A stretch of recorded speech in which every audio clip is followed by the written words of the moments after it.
আসসালামু আলাইকুম। আশা করি তোমরা সবাই অনেক অনেক ভালো আছো। আমার আজকের আলোচ্য বিষয় হচ্ছে সাফিক্স এবং প্রিফিক্স যশোর বোর্ড 2025 অথবা চট্টগ্রাম বোর্ড 2017-তে আসা কোশ্চেনটি আমরা দেখব। এ নাম্বার কাইন্ড শব্দটা দেওয়া আছে, কিন্তু আমরা যদি দেখি যে কাইন্ড শব্দটার পজিশন হলো আমাদের সাবজেক্ট, সুতরাং বানাতে হবে নাম।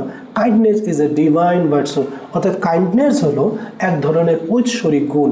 So we should not be, তাই আমাদের হওয়া উচিত নয়। কি হওয়া উচিত নয়? কাইন্ড না আনকাইন্ড? আনকাইন্ড হওয়া উচিত নয়। সো আমরা এখানে কি করলাম? ইউএন একটা প্রিফিক্স যুক্ত করলাম কাইন্ড শব্দটার পরবর্তী হলো unkind. So we should not be unkind to the people in distress. অভাবী মানুষের প্রতি আমাদের অদয়ালু হওয়া উচিত নয়।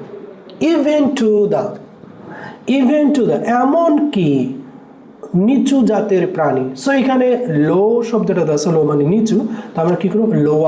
লোয়ার অ্যানিমেলস, সাধারণত নিচুর চেয়ে নিচু যে প্রাণীগুলো, এগুলোর প্রতিও আমাদের কি হওয়া যাবে না? নিষ্ঠুর হওয়া যাবে না।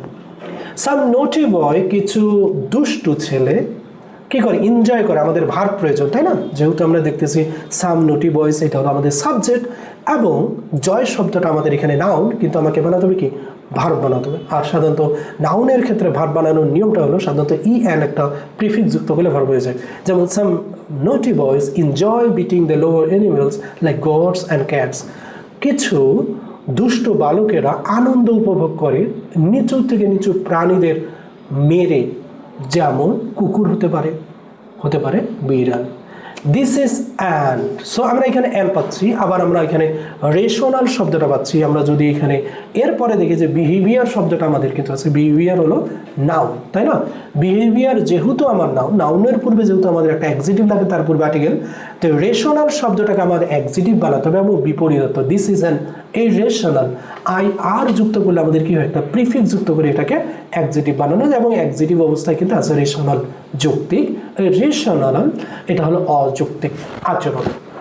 দে আর হার্ম শব্দটা আছে। সো আমাদের এখানে বিভার তো আছেই আমাদের, তাই না? বিভার হচ্ছে আমাদের আর, সুতরাং এখানে আমাদের এটা অ্যাডজেক্টিভ বিভার, কিন্তু আমরা নেগেটিভ ওয়ার্ড করব হার্মলেস, এটা ক্ষতিহীন। দে আর ডাম ক্রিয়েচার্স। তো ডাম হলো আমাদের নাউনের পূর্বে অ্যাডজেক্টিভের পরে কি বসবে? নাউন বসবে। দে আর ডাম ক্রিয়েচার্স, তারা বোবা প্রাণী, বোবা সৃষ্টি। সাম animals are very faithful. So আমরা এখানে ফেথফুল কেন করলাম? সাধারণত ফেথফুল শব্দটার পূর্বে আমাদের একটা ভেরি আছে, আর ভেরি শব্দটা হলো আমাদের অ্যাডভার্ব, আর অ্যাডভার্বের পর কি বসে? অ্যাডজেক্টিভ বসে। সুতরাং some animals are very faithful and they feel no hesitation. কেন? আমরা যদি দেখি এখানে নো শব্দটা হলো আমাদের, নো শব্দটা কি? নো শব্দটা হলো আমাদের একটা অ্যাডজেক্টিভ, আর অ্যাডজেক্টিভের পর কি বসে? নাউন বসে। সুতরাং hesitation, two risk their life for our protection হবে, কারণ আওয়ার হলো আমাদের অ্যাডজেক্টিভ, আর আমরা জানি যে অ্যাডজেক্টিভের পরে কি বসে?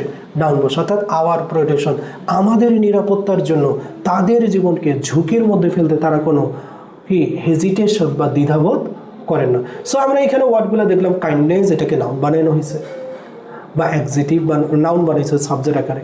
আনকাইন্ড, এটাকে অ্যাডজেক্টিভ বানানো হয়েছে। লোয়ার, এটা কম্পারেটিভ ফ্রম অ্যাডজেক্টিভ বানানো হয়েছে। এনজয় শব্দটা জয় শব্দ থেকে ভার্ব বানানো হয়েছে। রেশনাল শব্দ থেকে বিপরীত অর্থের ইরেশনাল আমাদের অ্যাডজেক্টিভ বানানো হয়েছে। হার্মলেস শব্দটা আমাদের অ্যাডজেক্টিভ বানানো হয়েছে। ক্রিয়েচার শব্দটাকে আমাদের নাউন বানানো হয়েছে, অর্থাৎ প্লুরাল। ফেথফুল শব্দটাকে অ্যাডজেক্টিভ বানানো হয়েছে। হেজিটেশনটাকে হেজিটেট অর্থাৎ ভার্ব থেকে নাউন বানানো হয়েছে, এবং প্রোটেক্ট শব্দটা ভার্বটাকে বানানো হয়েছে নাউন অর্থাৎ প্রোটেকশন। Okay, thank you. দেখা হচ্ছে পরবর্তী ক্লাসে।